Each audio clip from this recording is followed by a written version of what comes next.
I'm a kind of person that doesn't like double standards. I've received loads of double standards as a Mormon.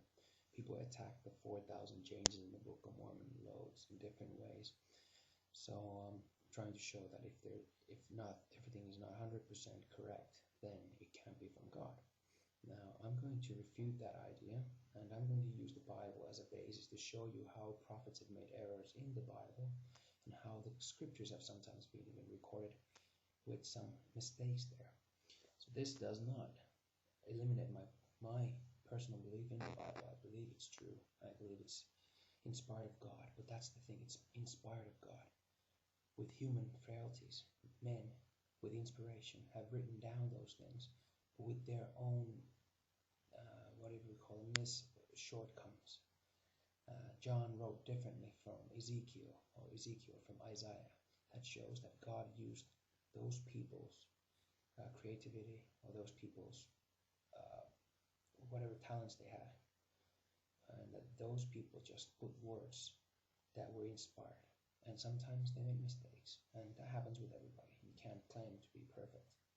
So anyway, I'm going to start from the King James Bible. Okay, first mistake. Exodus chapter 6 verse 3.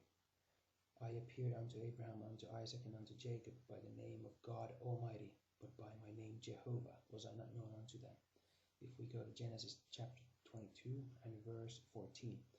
And Abraham called the name of the place Jehovah Jireh. So he claims that he didn't know, that Abraham didn't know the name Jehovah, but here he clearly knows the name, because that's what he names the place according to his name. Okay, the next problem is in Mark chapter 2 verse 26, when Jesus talks to the Pharisees and reminds about David when he ate the bread that was forbidden to eat. How he went into the house of God in the days of Abiathar the high priest, and did eat the shewbread. Now if we go to 1 Samuel chapter 21 verse 1. Then came David to Nob, to Ahimelech the priest, and himself. The priest and Ahimelech was afraid, yeah. So Ahimelech was the name this time. So the name was changed. Okay, the 2nd Samuel and the 1st Chronicles, they contradict the story where David numbers Israel, the population of Israel. They're in contradiction in both accounts. 2nd Samuel chapter 24 verse 9. The number of Israelites was 800,000 valiant men, and the men of Judah were 500,000 men. While in 1st Chronicles chapter 21 and verse 5 it says that Israel had 1,000,000 and 100,000, and Judah had 403 score and 10,000 men. So quite a big contradiction there. Right. In Matthew 27, Matthew records that then was fulfilled that which was spoken by Jeremiah the prophet, saying, and they took the 30 pieces of silver, the price of him that was valued, whom they of the children of Israel did value. But that was not Jeremiah who gave the prophecy, it's Zechariah. Zechariah chapter 11 verses 12 and 13. And I said unto them, if ye think good, give me my price, and if not, forbear. So they weighed for my price 30 pieces of silver.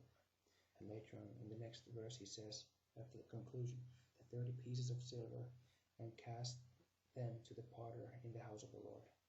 So that was this prophecy that Matthew was referring to in Zechariah, not in Jeremiah. Alright, the next problem is in Mark chapter 10 verse 37. Here the sons of Zebedee they said unto him, grant unto us that we may sit one on thy right hand and the other on thy left hand in thy glory. They spoke to Jesus. And then Matthew chapter 20 verse 21 says, and he said unto her, what wilt thou? She saith unto him, grant that these my 2 sons may sit, the one on thy right hand and the other on thy left. So on the other account, it was the mother who spoke to Jesus, not the 2 sons. So contradiction that as well. Okay, here's 2nd Samuel and 1st Chronicles all again cross each other. 2nd Samuel chapter 10 verse 18 concerning the amount of the dead people. And David slew the men of 700 chariots of the Syrians and 40,000 horsemen. Okay, and then if we go to 1st Chronicles chapter 19 verse 18. And David slew of the Syrians 7,000 men which fought in chariots and 40,000 footmen. So there's quite a contradiction again. Seems like 2nd Samuel and 1st Chronicles are going to be best friends in this. Now 2nd Samuel 24 and verse 1. And again the anger of the Lord was kindled against Israel, and he moved David against them to say, Go, number Israel and Judah.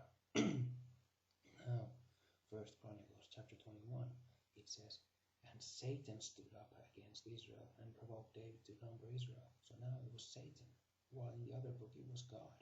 So which one should we believe? Maybe we should just care about the spiritual message if we read the rest of the story. Okay, this time in 2nd Kings chapter 24 and verse 8, Jehoiakim was 18 years old when he began to reign. While if we go to 2nd Chronicles 36 chapter verse 9, Jehoiakim was 8 years old when he began to reign. So quite a difference in age there. Next, Matthew and Luke got themselves into disagreement about the death of Judas.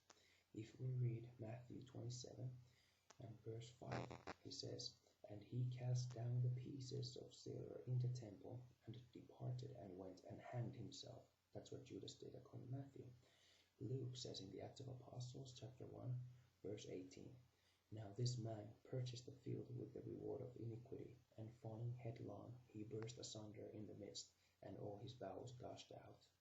So he even had time to go and buy himself a field, according to this record, and died completely differently. So, but I guess the spiritual message there again is more important, not to mess with God.